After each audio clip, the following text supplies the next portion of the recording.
God damn it, Sig.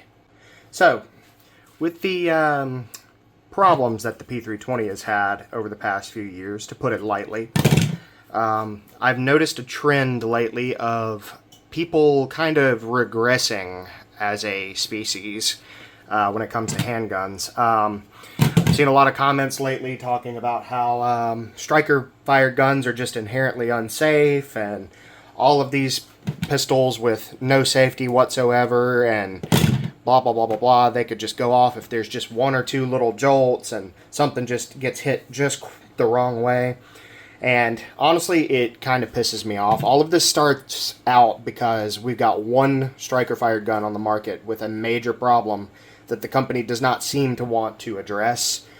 And it's falling back and affecting everyone, including Glock, Smith & Wesson, Walther, Heckler & Koch, etc., etc.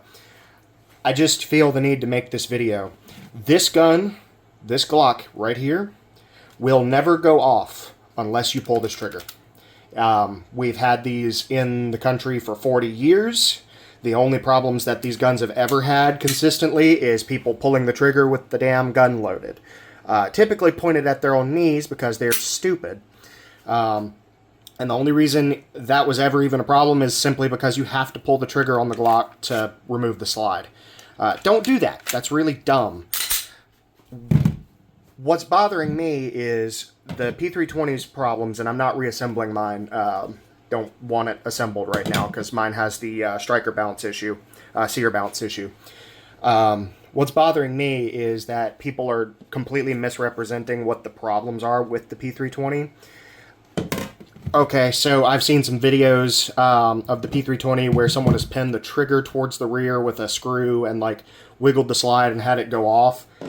And yes, I understand that doesn't sound like it's a very important like detail to notice about the P320 because most guns are going to go off if you pull the trigger. The problem is, I think that people don't understand. They're posting videos of Glocks and other guns doing the same thing.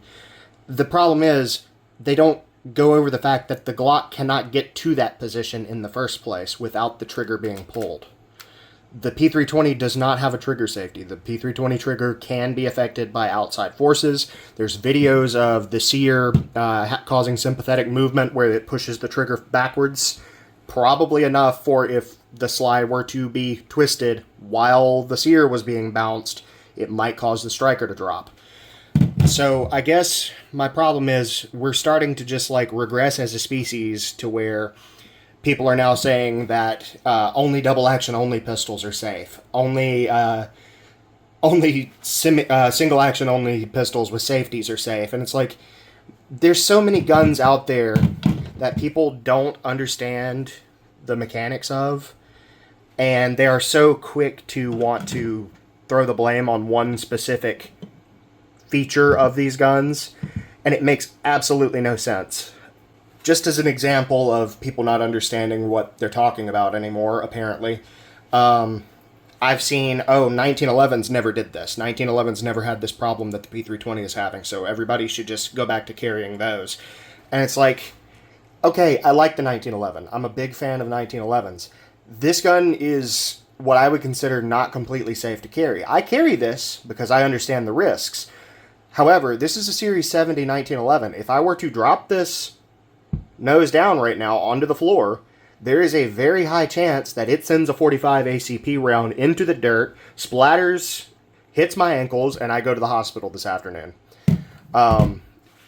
It's just, people need to chill out, let these investigations go through, and find out what the actual problem is, and stop blaming striker-fired guns in general. I guess that's all I'm saying. Because we're getting to the point now where people are unironically recommending P250s instead of P320s. And Smith & Wesson double action only semi-autos. And that's frankly stupid. I don't understand the mentality behind this one gun goes off, so all of these guns with a similar firing system are dangerous. Frankly, I think that's really dumb. If you're going to blame striker systems for these problems, like, why don't we see Winchester Model 70s going off? Those are striker fired. Why don't we see M&P 2.0s going off? Those are fully cocked striker fired. Why do we not have these problems of Glocks going off in holsters, even though they're striker fired? The VZ58 is, well, it's technically not striker fired. It's close enough to striker fired that I would consider it that. And we don't have problems of those going off when dropped.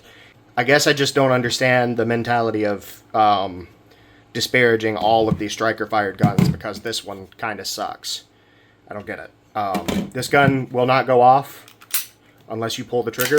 I have literally thrown this thing before. In fact, I'll do it right now.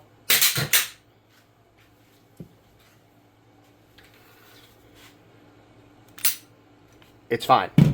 You can feel comfortable, and my cat hair on there. You can feel comfortable carrying this pistol. It's going to be fine. Anyway, thanks for watching. Tune in next time when I give less of a shit. I don't know.